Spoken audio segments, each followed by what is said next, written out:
Hello everyone, my name is Mr. Smart and I'm your teacher, and I'll be teaching you different question and answer in this question and answer series by Class Teacher. So our today's question which we'll be discussing is, what does it mean when sampling is done without replacement?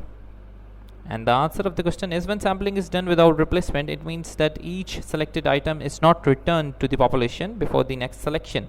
In other words, once an item is chosen, it is removed from the population, and the size of the population decrease with each selection. In contrast, sampling with replacement allows for selected items to be put back into the population before the next selection, maintaining a constant population size for each draw.